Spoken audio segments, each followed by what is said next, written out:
కాదు కుదిరిపం పంట ఎవడెక్కిండ్రే లైవ్ మొదలైంది. మళ్ళీ నువ్వు ఇప్పుడు చూస్తే కుదిరిపం కొండ ఎక్కి మూడేళ్ల కింద సరువు నిండింది.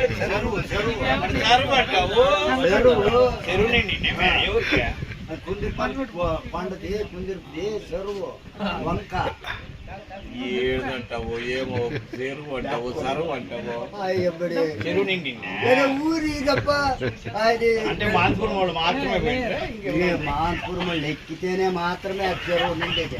మీరు కుందిరి పోళ్ళు ఎక్కి ఊరువే చెనుకు కూడా పోడెళ్తారు. పాటోళ్ళు రాండి ఇస్తాము బెల్లం ఇస్తాము గాలి ఇస్తాము అంటే కదా. పంటోళ్ళు పిలుస్తున్నాడా కోకర్లు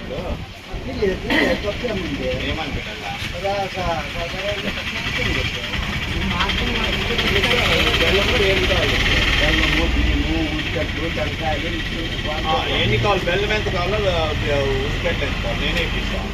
లేదు ఆవిడ అయిపోయింది.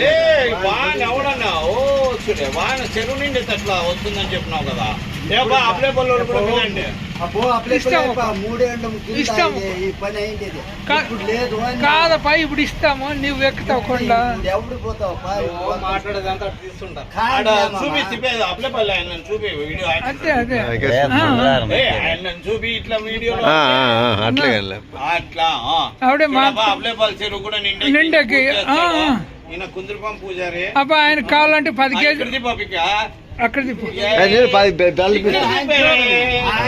కుందిరిపం పూజారి ఈయన పూజ చేస్తే ఖచ్చితంగా చెరువు నిండుతుందని చెప్తున్నాడు. కాబట్టి ఇంకోటి టెంకాయలు ఊదికట్లు బెల్లం ఇంకేంటి నూనె కావాలా నూనె పసుపు కుప్పం వేయాలని కోరుతున్నాడు.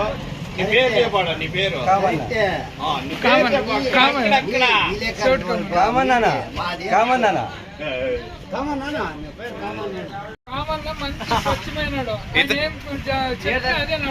ఖచ్చితంగా ఇప్పుడు అట్లయితే నువ్వు కూడా బెల్లము టెంకాయలు ఊదికట్లు పసుపు కుంకుమ ఒడి నింపుతావా ఇప్పుడు కోడి నింపుతావా అంటే అదే ఇయ్యపు కోడి నింపుతావు. నాకేంటి చెరువు కూడా చెరువు ఏడంటే కుందిరిపం కొండ ఎక్కింటే అప్పుడు కుందిరిపం కొండ ఎక్కింటే 3 ఏళ్ల కింద చెరువు నిండిందా లేదా? మొన్న కూడా ఎక్కినారు కదా. మేము ఎక్కలేదే. మీరు ఎక్కితే ఖచ్చితంగా మరి ఎక్కండి అప్ప. మేము ఎక్కలేదు. ఎవడు ఎక్కుతారు?